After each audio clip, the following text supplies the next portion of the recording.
Hi, I'm Debbie Georgatos. Welcome to my show, America Can We Talk? Today we're going to talk about the Obama-Biden-Ukraine quagmire, the $75 billion Medicaid fraud, the Democrat debate, lowlights, can't call them highlights, Elizabeth Warren's killer tax and health plan, and it's a great title, and finally, is this impeachment unpatriotic? And finally, of course, I'll tell you why these stories matter to you. Stay tuned.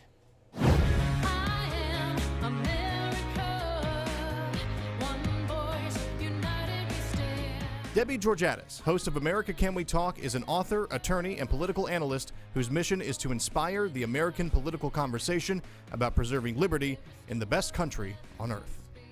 America Can We Talk is sponsored by GC Works, a Dallas-based company performing advanced technology research in the oil and gas industry. And hello again and welcome to America Can We Talk. I'm Debbie Georgatos. On today's First Five, I want to dedicate just this short first segment to a relevant topic related to the impeachment. We're not going to talk about the impeachment and every last witness in detail, but I want to bring some really important perspective to it in this First Five today. There was a brilliant piece online. It was written by John Solomon, and if you don't know that name, he's a former investigative reporter with The Hill. He now has his own website, which I think is just johnsolomon.com. But he wrote out online something I urge you to go to our website and read the whole thing. My website, americacanwetalk.org, on the homepage, under shows, drop down to a list of links, and this will be in there. It is called The Ukraine Scandal Timeline Democrats and Their Media Allies Don't Want America to See. It could not be more important in terms of having Americans understand that what is happening in Washington as the House is digging in, trying to find a basis to impeach President Trump over nothing, over a phone call between him and Zelensky and other related aspects of their relationship as President of America to President of Ukraine. What is coming to the fore is actually an astonishing level of connectivity and corruption beginning during the Obama administration, apparently, seemingly with the knowledge of President Obama, certainly with the direct ongoing involvement of Vice President Joe Biden, now presidential candidate Joe Biden, especially involving his son, Hunter Biden, who sat on the board of Burisma. This timeline I mentioned that John Solomon wrote describes in detail the corruption inside the Ukraine and that corruption involving the company Burisma, which is basically an energy company in the Ukraine, which hired Joe Biden's son, Hunter Biden, for the ridiculous amount of $50,000 a month. Some people say, no, it was more like $80,000. Whatever it was, he was being paid to sit on the board of Burisma, and he had absolutely no knowledge about the energy industry or about Ukraine. He was there because of his last name, which is just a tiny piece of the corruption I'm talking about. And I'm going to get to the final point in just a minute because I don't want to spend too much on this today, but the final point of why it is so important, in fact, correct and right, even if President Trump had decided to withhold every nickel of aid to the Ukraine in order to demand that they get to the bottom of corruption, it would have been a president carrying out his duty as president of our country. In other words, it is absurd to suggest that it is not in America's interest or somehow contrary to America's interest to have our president insisting on the corruption inside the Ukraine involving American officials be investigated and concluding and come to a conclusion. But very specifically, okay, so back to when Joe Biden, the current presidential candidate, was vice president under President Obama, February 2014, he was appointed by Obama. So Obama appoints Biden as his U.S. point man on the Ukrainian crisis because they were having protests that led to the ouster of their then president, Yanukovych. So this is in February 2014. Also in February 2014, George Soros, Open Society Foundation, published an anti-corruption strategy. So Soros is claiming he's trying to work on anti-corruption, forms an anti-corruption strategy in the Ukraine, and identifies the Anti-Corruption Action Center, which is a nonprofit Soros Foundation, and the State Department. So, got to get this again straight. Soros Foundation And your tax dollars under the Obama administration, the Obama State Department, is funding the Anti-Corruption Action Center, which Soros is claiming is to try to fight corruption. The real purpose, as we went through just a couple of days ago on this show, Soros' mission in this group, the Anti-Corruption Action Center, and many others in countries around the world, is to foment unrest, to place his lieutenants in various positions in these countries, foment unrest, foment anger of the existing administration, bring about protests, ultimately topple the government of that country, and to put in place the government he wants, which Soros wants, which is left-wing government, socialist tending, deferential to the world plan, deferential to socialism, intolerant of religion, intolerant of freedom seekers, intolerant of the idea of free markets. This is Soros' mission. This is what he was doing, and the State Department is helping him do it moving forward. So that is February 2014. They had new elections in March of that year. Poroshenko emerges as the likely leader. He eventually wins that. So in April of 2014, Devon Archer, another name you've been hearing in this Ukrainian crisis, Devon Archer, a business partner of Hunter Biden's, and Dad Joe Biden is still vice president. Devon Archer is named as an independent director of the Ukrainian gas company Burisma Holdings, along with Devon Archer. So he's Hunter Biden's big buddy. He's also, and the other person appointed to become an independent director of Burisma is Christopher Hines. Christopher Hines, the stepson of Secretary of State John Kerry. And John Kerry was Secretary of State at that time. So he's got the Secretary of State and the Vice President's son's big buddy getting on the board as independent directors, not on the board, becoming independent directors of Ukrainian of Burisma. And after this time, you start to see payments made. Burisma Holdings making 2 payments to the Morgan Stanley account of Devon Archer and Hunter Biden's firm called Rosemont Seneca Boha. So shortly after Devon Archer gets on the board of Burisma, payments are made to the firm Rosemont Seneca, which is basically the Morgan Stanley account that is owned by Devon Archer and Hunter Biden's firm Rosemont Seneca. So they're starting to get money out of Burisma already, and we're only back in April 2014. Then you finally have you get Joe Biden's son, Hunter Biden, actually announced as a board member of this Burisma in May of 2014. So they're all getting involved in the Ukraine. Folks, I could read this. This is whatever this is, 9 or 10-page document. I'm not going to read it all out loud to you, I swear, but you should read it. Every word. Understand the level of just interlaced, woven spiderweb connection between Obama administration, Biden, Hunter Biden, and corrupt Ukrainian officials. It goes on and on and on and on. I'm going to mention just so anyway.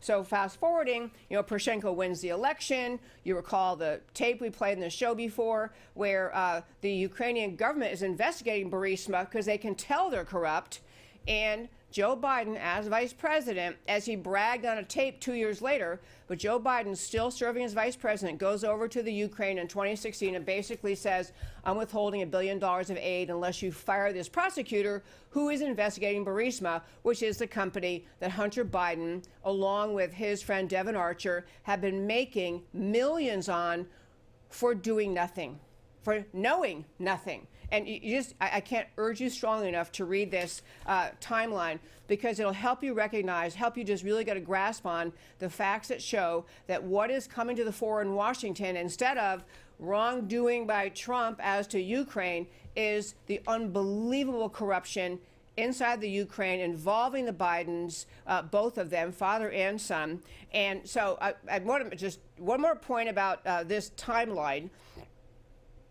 There was testimony in the Hill today. I think it was today. Fiona Hill testified in the House impeachment hearing, and she was saying that there is no basis for the argument. Fiona Hill is trying to argue there's no basis for the argument that the Ukrainians interfered in the 2016 election. She's just saying, you know, that's ridiculous, that didn't happen, this is just, you're just making this up. She's trying to direct traffic, direct attention back to Trump and the Ukraine, and trying to steer Congress away from focusing on, or the Democrats don't want to hear it, but the Republicans do, what involvement there was in Ukrainian corruption in getting in the middle of the 2016 election. But Fiona Hill, she basically testified that there was no such thing as corruption. It's just a Republican, you know, talking point, a Republican distraction. So I just tell you three quick little points.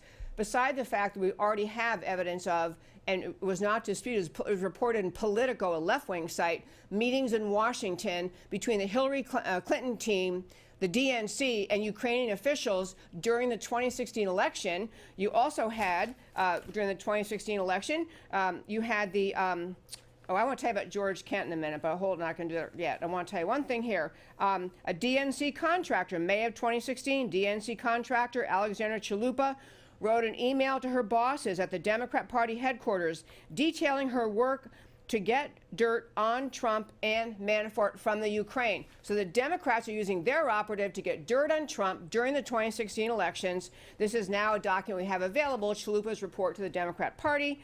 We also have the Ukraine ambassador in Washington, Valerie, and it's C-H-A-L-Y, I'll also say Chaley, Valerie Chaley, the ambassador to the U.S. from the Ukraine in Washington, taking the extraordinary step of writing an op-ed in the Hill, intervening in the presidential election, slamming Trump's policies and comments on Russia. So Ukrainians are actually writing opinion pieces, Ukrainian ambassador opinion pieces fighting against Trump.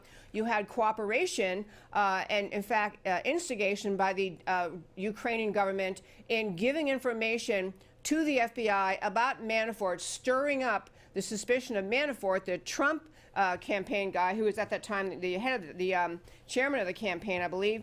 And that, just so you understand, even Ukrainians agree that their people were interfering in the American election. Ukrainian officials, they actually had a ruling December of 2018. A Ukrainian court ruled that efforts by the Ukrainian parliamentary member Sergei Lyshenko and NABU, which is the anti-corruption thing, NABU chief Artem Sintak, to publicize the Manafort Black Ledger documents in 2016 were an improper foreign intervention in the American presidential election, criminal conviction in a court in the Ukraine of these two characters in the Ukraine government interfering with the American election. The final piece for today, before I tell you why this matters so much in this ongoing impeachment proceeding, is another delicious fact I'll tell you in a moment, but also, so today, we talked about yesterday how the Ukrainian government had announced they are drawing up an indictment against the owner of Burisma, who, by the way, is MIA, missing in action. They can't find him.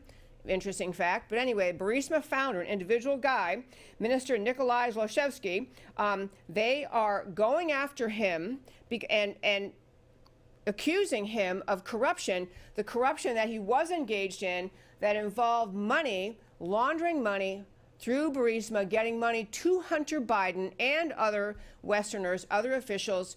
So the Ukrainians are back into looking into this after having dropped it because of the arm twisting engaged in by Joe Biden against Ukrainian government. So Ukrainians looking into this. They're going after this guy who's missing in action, and they specifically point to Hunter Biden and others as having been recipients of this laundered, funneled money. But the thing today, the news story today, was the actual members of parliament, members of the Ukraine parliament, like our Congress, their parliament, have demanded the presence of members of parliament are demanding that the presidents of the Ukraine and the United States, Zelensky and Trump, investigate the suspicions of the legalization or the legal basis for the $7.4 billion by the family of ex-President Viktor Yanukovych through the American Investment Fund, Franklin Templeton Investments, which has ties to the Democrat Party. To be specific, the son of Templeton's founder, John Templeton, one of President Obama's major campaign donors, The Ukraine parliament is saying you better investigate this money going to Templeton, which is connected to the Obama administration and a major campaign donor. Another fund-related character, the Templeton Fund, Thomas Donnellan, managing director of BlackRock Investment Institute, shareholder Franklin Templeton Investments, which has the largest share in the fund. It is noteworthy that this guy, Thomas Donnellan, was previously Obama's national security advisor. So, in summary, in this first five, understand the Democrats' involvement in the Ukraine during the Obama administration, involving Obama, his donors, his advisors, and Biden's father and son in the Ukraine is what's coming out during this impeachment hearing. And if President Trump does get impeached by the House and goes to the Senate, every detail must be forced out of all these witnesses. One last quick thing on this. A lot of people are trying to, we played yesterday a little clip by President Trump when he was leaving the White House, and he was saying essentially, Sondland, who is the U.S. ambassador to the EU, Sondland testified, I asked President Trump, what do you want from the Ukraine? And Trump said, nothing, nothing, nothing. And so Trump is saying, I told him, I don't want anything. Well, the left is trying to say that Sondland really did implicate President Trump in wrongdoing. So I want to make something clear. All that Ambassador Sondland said was that he surmised, he assumed, he made a guess that some withholding or delay of some American funding to Ukraine was probably tied to President Trump's desire to insist that the Ukrainians look into the corruption. When pressed, he has no idea. No one said it to him. He didn't read it. He didn't get that instruction. No one said that to him. So they're arguing, the left is arguing, to impeach a president over the surmising by some ambassador. But the final point, wrapping up this first five, is this. If you begin to wade in to the swamp of the relations between the U.S. under Obama and the Ukrainian government, we, the Americans, should be cooperating at every level to help the Ukrainians get to the bottom of the corruption. This is why, by the way, President Zelensky won the election, why he is the president of the Ukraine today. He won like by 72 or 73% of the vote because the people wanted an end to the corruption. This is why they're now looking into corruption again, because the people did not like it that their previous government surrendered to the leftists of the world, Obama and Biden, and dropped the prosecution, dropped the investigation, and Zelensky's coming on board and saying, no, we're actually going to look into this. Final little point is two things. We have to look into this. We have to be cooperating. Even if there was a smoking gun evidence, a memo written by President Trump that said, we're not giving Ukrainians a dime until they look into this, that does not constitute an impeachable offense. When you know the facts, Trump was not, looking under every rock like Mueller was, like the Democrats have been doing. He's not sniffing around trying to find something. The evidence is there. Hundreds of people close to him and close to the administration understand what happened. People who pay attention understand what happened. To insist on ferreting out wrongdoing you already know is there and saying until that happens, we may consider holding back our money, our aid to the Ukraine, cannot possibly be considered an impeachable offense. We'd be crazy not to look into it. Now, one last final thing, which is, it's kind of an amazing thing. The Democrat Party is pretty much broke. They announced this kind of in the middle of the hearing yesterday. The Democrat National Committee is $7 million in debt. Republican fundraising is breaking records. And for the first time, Republicans are actually getting donations from people who haven't donated in decades, people who didn't have to be asked to donate, people calling the RNC and saying, I'm so outraged by what the Democrats are doing to this country in this impeachment hearing that Republican funds are up. I don't have the number in front of me, but I do have it in this pile. But anyway, Republicans are raising money. Democrats are in debt. Republicans are not in debt because the American people are seeing right through this effort of impeachment. They understand it for the political, ugly takedown it is, and they don't want to enable the Democrats in any way to win this battle. And that, my friends, is today's first five. Okay, maybe longer than five. I want to hit a very brief story today on Medicare fraud because it ties into what I want to talk about from the Democrat debate last night and from Elizabeth Warren's health care plan. In Medicaid I'm sorry, I think I said Medicare a moment ago, Medicaid. In Medicaid, in this last year, we had a 75 B as in boy billion, $75 billion cost of improper payments from the Medicaid program.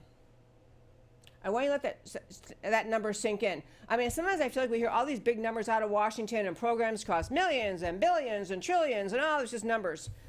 The Medicaid program expanded greatly under the Obama era because he was pushing states to expand Medicaid. It was part of the Obamacare deal, expand Medicaid. So pushing states to expand Medicaid, which has translated into expanding fraud and corruption. And so here are the quick details of that. There's a big Wall Street Journal article about it, but there was $75 billion of improper payments made by the Medicaid program, which accounts for 20% of the total program tab. It's more money than we spend on the entire food stamps, or now they call it SNAP program. Fraud alone costs America, in the Medicaid program, costs America more than the entire food stamp program. And the point is, when we get involved in expanding government, and we're pushing, the left is forever pushing the growth of government, the control and power of government, we think it's going to be somehow just, government involved. But what happened is, unfortunately, this is when we have Medicaid, it's not just really public programs. We think of them as public, but they actually involve private players, private providers, private hospitals. And so one writer is calling it our system of venture socialism.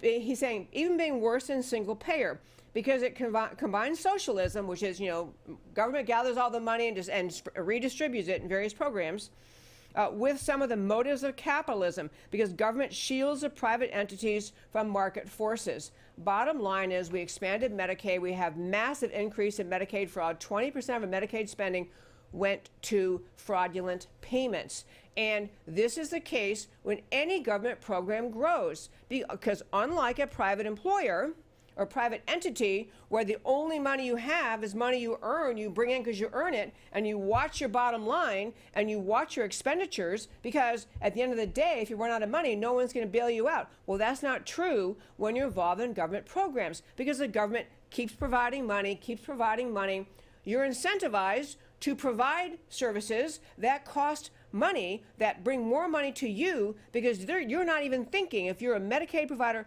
you're not even thinking about the bottom line. You're thinking about maximizing the care you can offer that will bring more money to you under the government programs. Now, I understand people providing Medicaid care often lament that they could be earning more in the private sector. True or not, Medicaid gets bilked, and which is the American taxpayer getting bilked. So, a few other quick numbers out of this. Yeah, I'm not going to go there. Is that all of the Obamacare, costs that people lamented that the Obamacare system increased costs so much. 84% of all the Obamacare costs, 84% of all coverage increases under Obamacare were from Medicaid. And remember, Medicaid was created to provide care to the poor, single women and children. It was not supposed to be a substitute for a private health care system, but it's grown and grown and grown, as programs always will, as long as the government funds and funds and funds, which they can only do if they tax and tax and tax and tax. It is the connect these dots argument. Connect these dots. If you're going to promise big programs like the left does, you're going to push Medicaid expansion. You're going to bring people in who otherwise might have found a way to provide for their own care through a variety of sources where you can seek care only as you need it, small insurance policies, local clinics, but instead people sign up for a program that's free, and then connect these dots. You entice people to sign up. The federal government's pushing people to sign up. So care providers are going to be paid less per patient, so they're going to want to have more visits, more ways to bilk the system each time. And so the costs go up to the country, and the government's going to keep on covering those costs. And then, because the government has to cover those costs, they raise your taxes. This may seem like economics 101, but all this promising of free services, free care, All it really means is hardworking Americans are going to have their taxes raised in programs that never have sufficient accountability, and very few players in the programs have any incentive to provide that accountability. With that Medicaid story in the backdrop, I'm going to turn and talk about the Democrat debates from last night. Okay, to be perfectly honest, I didn't watch them. I watched highlights. I want to make just a few comments. And keep in mind, these people you're watching on the stage, assuming Hillary doesn't get in, which I think she might, I'm going to go with, I think it's better than 50-50 shot. Hillary Clinton will get in the race in 2020 because she looks at the parade of characters on the stage last night for the Democrat debate, and she thinks she's better than all of them. She thinks she would have a more serious likely chance of winning than any of them. But here we are. We have those candidates on stage. The first point I wanted to make, like 3 or 4 points about the debates last night. One was how determined the questioners were to go with questions that were enticing the candidates, these Democratic presidential candidates, to go anti-Trump, pro-impeachment. Just a very, these were not serious questions. These are, can you please find a way to get President Trump? So actually I meant to check with the wonderful Matt. Were you able to get that clip of questions that was off of the, Yeah. Okay. So this is off an article from American Thinker, but it's about the way, you'll see who it is in a moment, it was asking questions. Here she is, the first clip. You have said already that you've seen enough to convict the president and remove him from office. Will you try to convince your Republican colleagues in the Senate to vote the same way? How central should the president's conduct uncovered by the impeachment inquiry be to a Democratic nominee's campaign? How central would it be to yours? After the bombshell testimony of Ambassador Sondland today, has that view changed for you? How central should the president's conduct uncovered by this impeachment inquiry be to any Democratic nominee's campaign for president? How central would it be to yours? Okay, this is Rachel Maddow. Clearly recognized her. She's the queen bee of MSNBC. And she could not contain her disdain for President Trump. And I thought several of the candidates looked kind of like, do we have to go there? Can't we talk about policy? Because the Democrat Party is realizing, at least the smart ones, impeachment is not playing in Peoria. People do not like it. They can see, and you even heard Rachel Maddow's question, well, given the bombshell testimony by Sondland, which was, again, people, Sondland said no one ever told him that Trump tied aid to the Ukraine to getting Ukraine's agreement to investigate Burisma or Biden. In fact, several people said that we didn't even, when we were talking to Zelensky, we didn't even talk about Biden. We just talked about Burisma, which is the core thing, the core issue for the Ukrainians. Is in their country, it's a company run by one of their people that was engaged in this unbelievable corruption scandal. In any case, so you have Rachel Maddow spending all her time trying to stir the Democrats up. But the next thing was very, very interesting. There was I'm going to hit in the next segment just Elizabeth Warren, because she is, she's circling at the top. She's among the top people. It is Elizabeth Warren. It is Buttigieg is amazingly doing well, Bernie Sanders and Joe Biden. So I guess I have a bunch of clips I want to play. I guess I'll just do the Joe Biden one next, because I play so few of his gaffes. I play so few of them. But this was kind of comical. In the Democrat debate last night, here is Joe Biden. So I have more people supporting me in the black community that have announced for me because they know me. They know who I am. 3 former chairs of the Black Caucus, the only African-American woman that ever been elected to the United States Senate, a whole range of people. No, my point is, that's not true. The other one's here. I said the first African-American elected. Okay, kind of comical. He's on stage giving his little, soliloquy about how black America is really, really supporting him. They love me. And he had the support. And he did say the only black woman ever elected to the U.S. Senate, as he's standing on the same stage with Kamala Harris, who's not backing him. But anyway, he said I meant only. But okay, that's a little bit of amusement. But Biden continues to flounder and sound unsure of himself and stumble, and the Democrats aren't too excited about his presence in the race, I don't think. But on a more serious note, there is an ad that Elizabeth Warren is playing. This was a theme I want to get to in a more serious discussion about the Democrat debate. Elizabeth Warren has a new ad out very stridently pushing for punishing the wealthy via taxes. And I want to play, if we can, this is her campaign ad. I believe it's already out, at least it's accessible online. So here it is. It is time for a wealth tax in America. I've heard that there are some billionaires who don't support this plan. The vilification of billionaires makes no sense to me. It's bull. She would ruin what we have. She probably thinks more of cataclysmic change to the economic system as opposed to tinkering. Well, I'm most scared by Elizabeth Warren. So here's the deal. You built a great fortune. Good for you. I guarantee. You built it, at least in part, using workers all of us help pay to educate. Getting your goods to market on roads and bridges, all of us help pay to build. We're Americans. We want to make these investments. All we're saying is when you make it big, pitch in 2 cents so everybody else gets a chance to make it. I'm Elizabeth Warren, and I approve this message.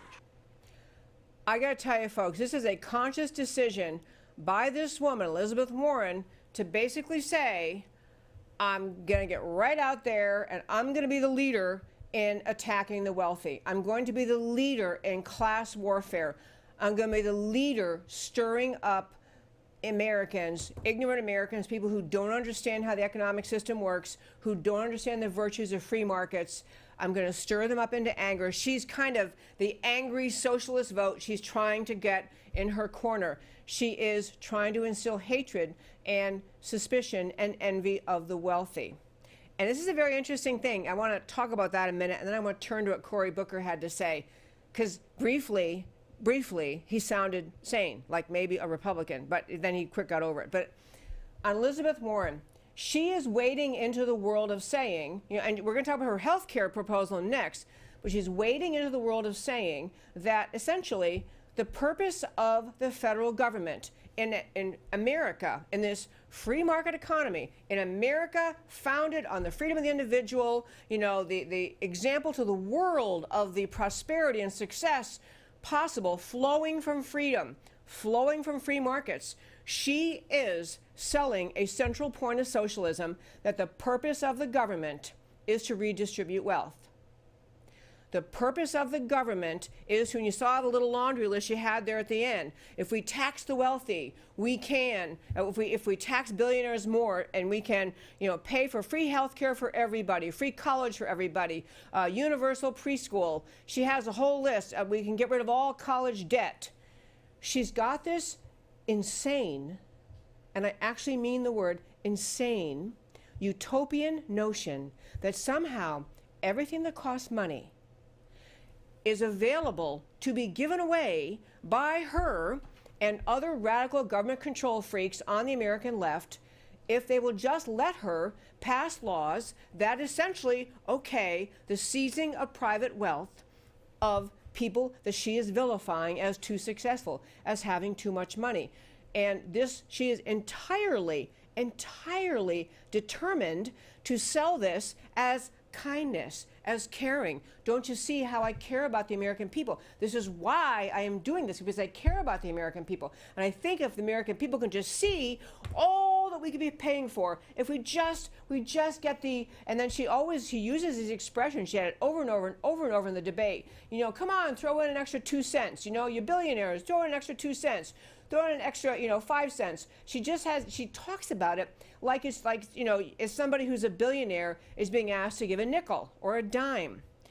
And then she castigates, obviously her ad, picks out some billionaires who are kind of concerned about her mission. So number one, she is completely committed to she is saying, I'm a socialist. She's trying to say I'm not, but when you say the purpose of taxation is the redistribution of wealth, that's the purpose of government's taxing power, you're a socialist, you don't get to say you're not. You just don't get to. Second point, there are several Democrat researchers out there who've been looking back at previous elections and at midterm elections and at congressional elections, elections of people to Congress all over this country.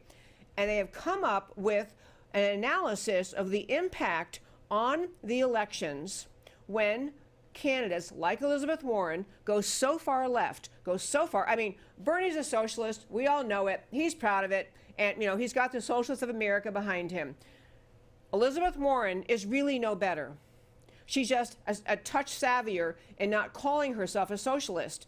But these analysts have been researching and reporting and trying to help the Democrat Party understand that, number one, when you go so far left to stir up the angry socialist base that got so excited about the victory of President Obama and are so excited about Bernie Sanders, when you play into that radical leftist base, which is not on the American playing field, not part of the American dream, not part of the American plan, you actually alienate many Democrat voters they need to win the general election. So these gurus who are themselves Democrats are doing research, and I linked to something on our website, americacanwetalk.org. You can go read the article, americacanwetalk.org.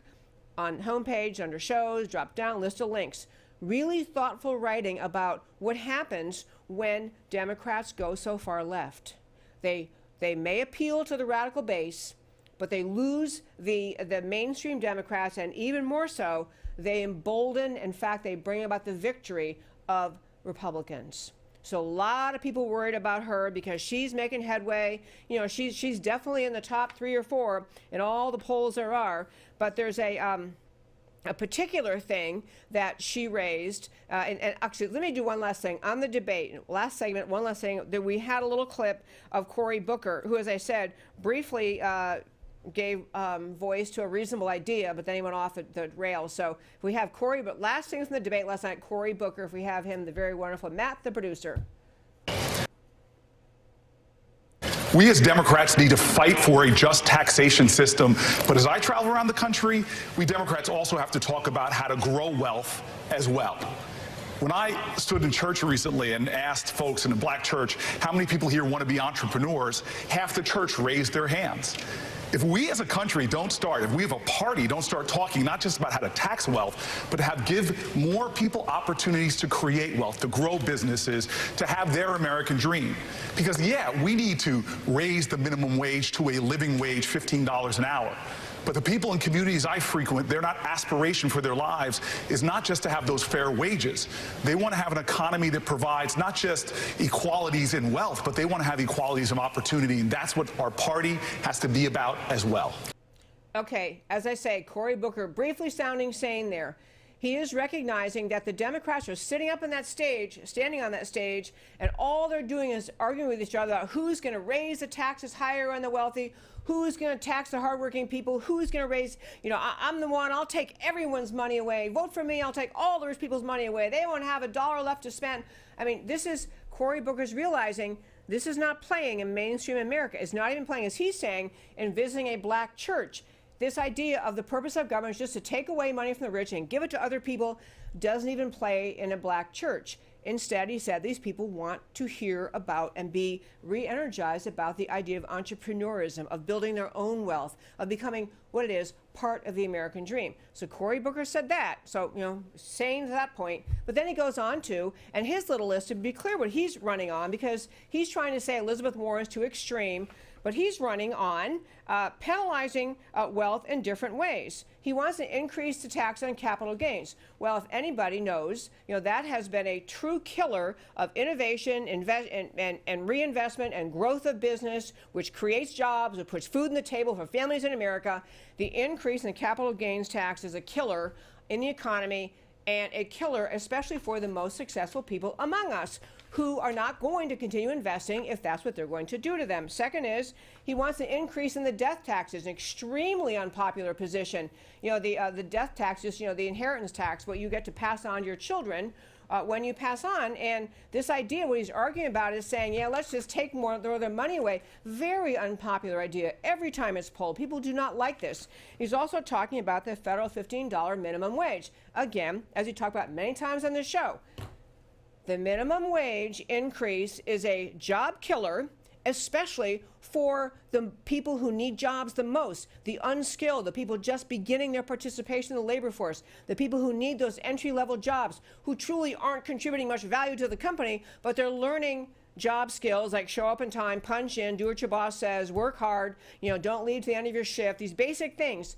The minimum wage increase always ends up hurting the poor the most. And it ends up hurting the people in especially cities and areas who implement these programs, because what happens when they increase minimum wage is that the next tier of employees above the minimum wage earner says, well, wait a minute, if those guys are now getting 15, well, that's more than I get, or that's just what I get, then I get 20. So all the wages inside a company have to keep going up to keep parity, to keep fairness with, because the new entry-level workers are now making a higher wage than they used to.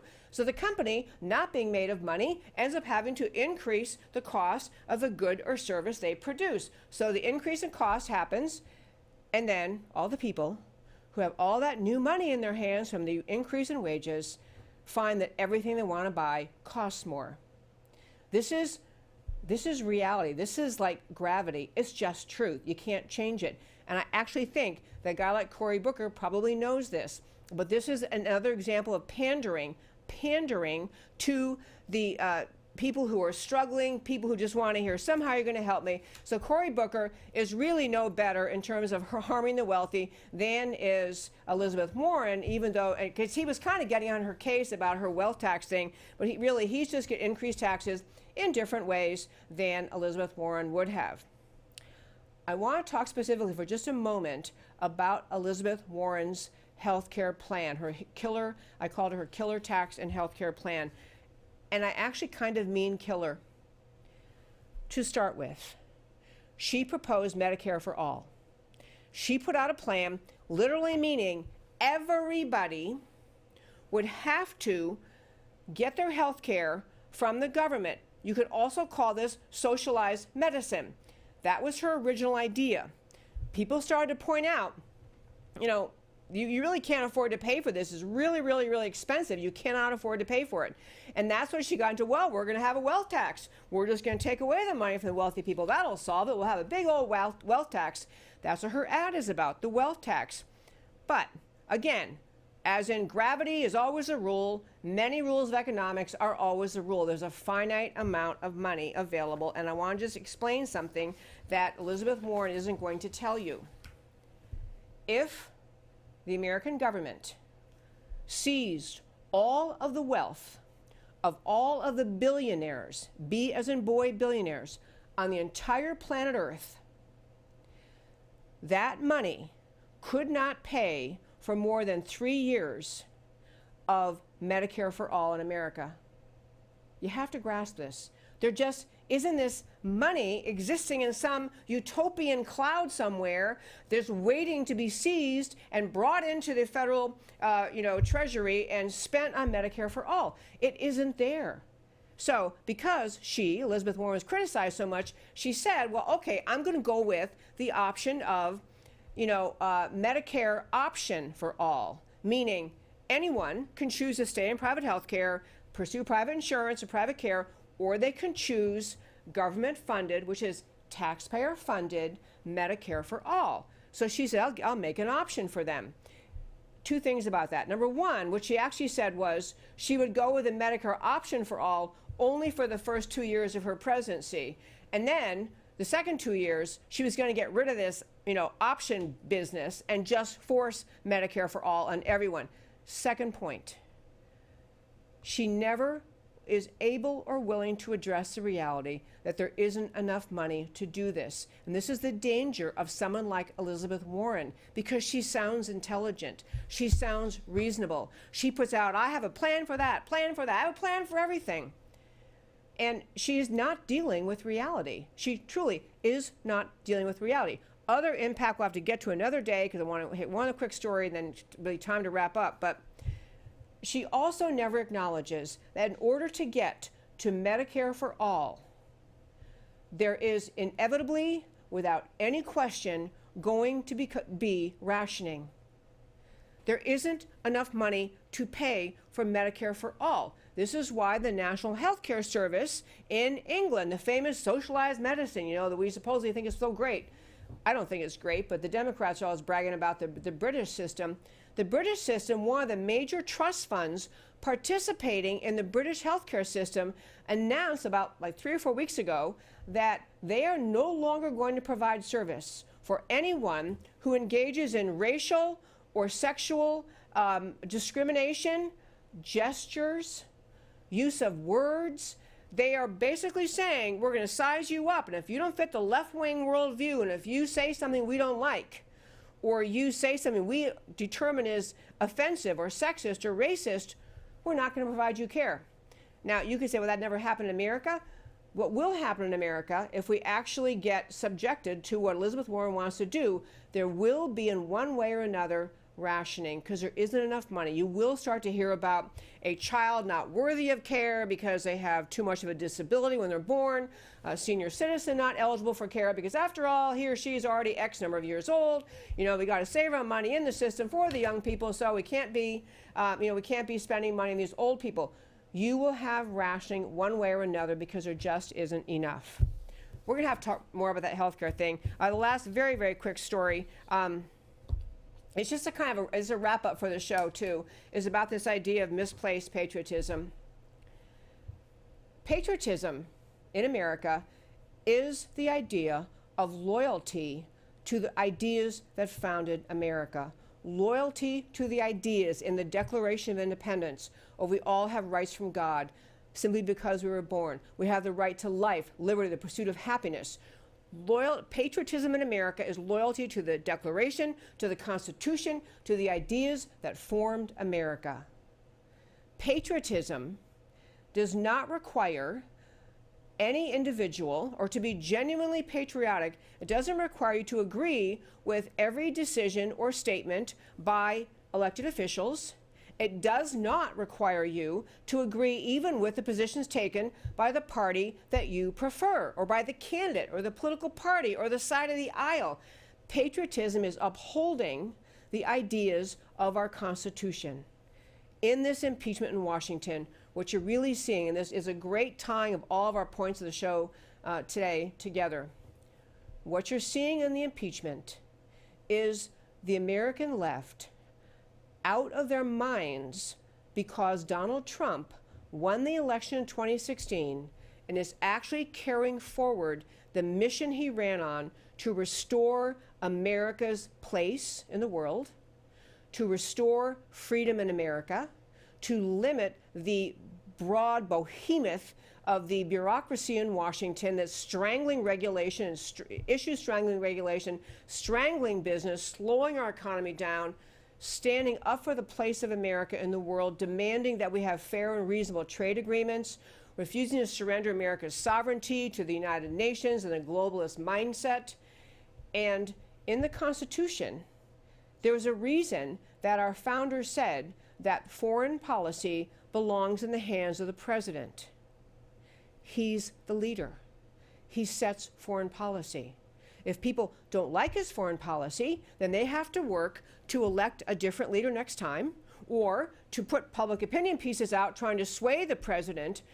But the battle you're seeing in Congress on this impeachment is, in very real terms, the battle to restore the idea of the Constitution that the president is the commander-in-chief and he decides. The deep state, and we've seen it now in the FBI and the DOJ, where they tried to bring down President Trump through a false accusation of Trump-Russia collusion, putting the nation through the weeks and years of the Mueller investigation into nothing. And we've seen it now with the State Department thinking, and the witnesses up on in that Congress testifying. They're basically saying, I'm really mad because President Trump didn't do the policy I thought he should have, and I thought he probably meant, and I made this inference. This is a battle over restoring the Constitution, the patriotism, the patriotic thing, whether you love President Trump, hate President Trump, do or don't agree with him on any policy, To hold on to the Constitution, to be patriotic, it means to insist that the foreign policy power resides in the president. Many people on the left have been recognizing that what they're doing, the left is now using the term coup. They were using it. The lawyer for the whistleblower used it right after President Trump won election, that the coup starts now. And you have people on the left willingly, openly talking about the idea that President Trump cannot be allowed to carry his policies forward, cannot be permitted. So we have acknowledgement now, people on the left, that there is a deep state. That was mocked for a long time. Now people say, hey, actually, the crime is a deep state, and they do think they run the place. They do think they're in charge. This is a battle to restore the Constitution, and the patriotic duty is not to defend your political party, somebody else's party, your president. It is to defend the Constitution, and the only logical place where the Constitution placed the power to decide foreign policy is with the presidency. And that's really one of the main things at stake in Washington. There is a world sweep, a world movement of restoration of the rights of the people, the rights of freedom. That is what's happening inside Iran, trying to overthrow the mullahs because the people want freedom. It's happening in Hong Kong because the people want freedom. They don't want the repressive communism. And in the Ukraine, the people stood up and voted for a government. They wanted to have their freedom back. They wanted an uncorrupt government. They wanted to fight corruption. And you had really in the Ukraine a battle of the leftists in America and the leftists in the Ukraine kind of covering all this junk up. And you have on the right the idea of freedom and standing up for what's honest and fair. You have Trump demanding that the Ukrainians, wanting the Ukrainians to get to the truth of what happened.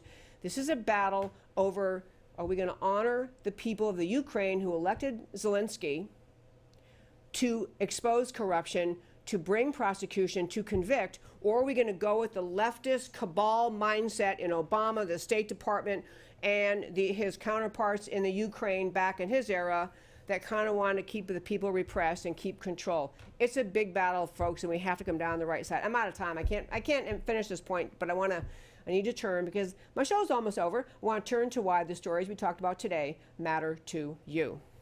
So to start today, and we have Ukraine, Obama, Biden, Quagmire.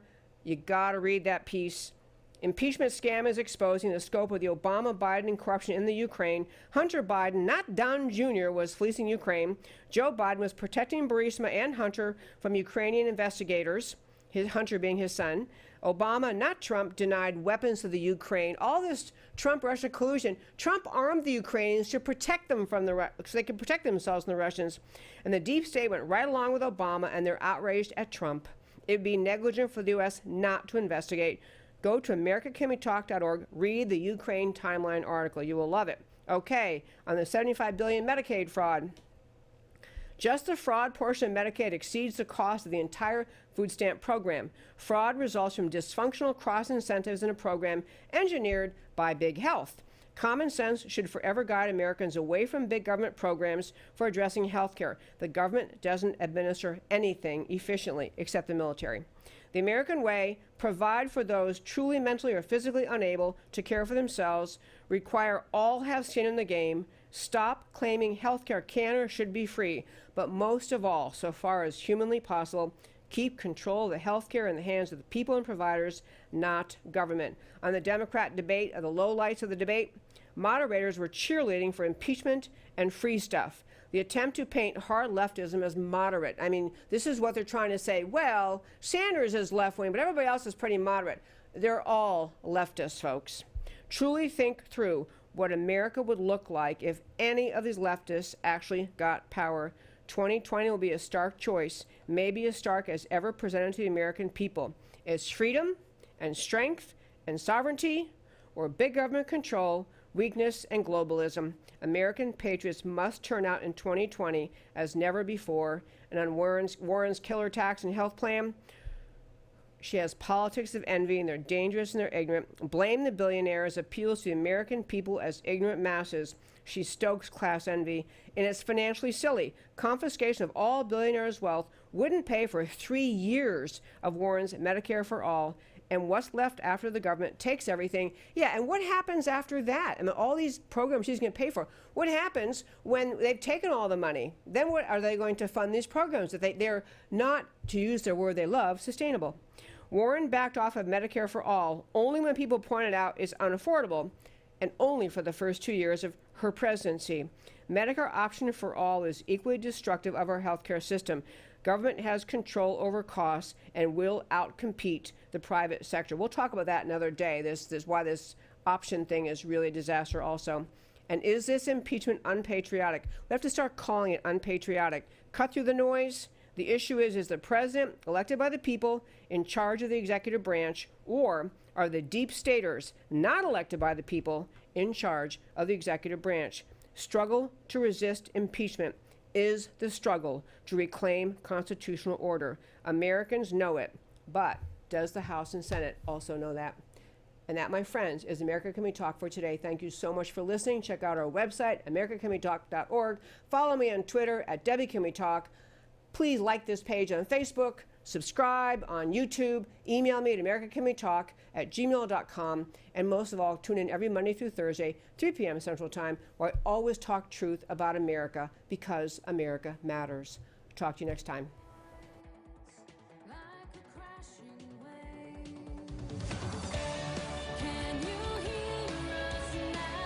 America, can we talk? Truth about America.